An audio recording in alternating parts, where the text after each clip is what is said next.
At ayan at ito po mga kadodong yung dumating na bangka oh. Ayan at ayun, binaba na po nila yung mga gayet po nila mga kadodong. Ay titignan po natin yung huli po nito mga kadodong oh. Ayan oh. Ayan at ito na po mga kadodong. Ito na po yung unang baba po nila oh. Ayan oh. Ang ganda na naman po ng huli po nila mga kadodong oh. Ayos oh. Sariwan-sariwa naman po yung huli po nila.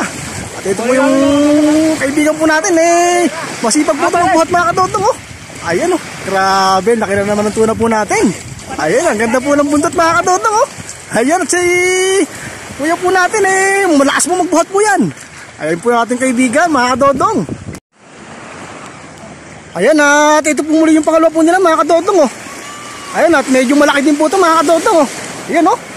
Ayos po yung mga tuna po nila mga kadodong oh. Panalong panalo po ito mga kadodong at medyo mataas po yung isda po ngayon. Ayan oh. Ayos na ayos to oh. Gandang hawakan mga kadodong oh. Grabe, laki oh. Oh, laki ng mata po niya no. At yung bunga nga po niyan eh ano, matulis po yung bunga nga po niyan mga kadodong. Ayan, ayos na ayos po yan oh.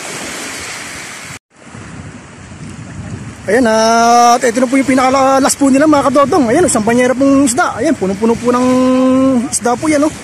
Ayan, yan po yung pinakalas na huli po nila.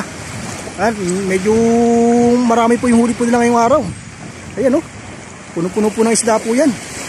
Ito po yung masipag po nating kaibigan. Ayan, araw-araw po yan dito sa tabing dagat.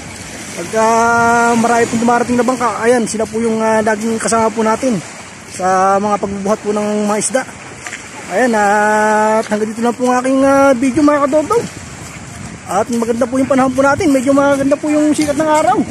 Ayan, at lagi po tayong mag-iingat. At maraming salamat po sa inyo at mga kadodong.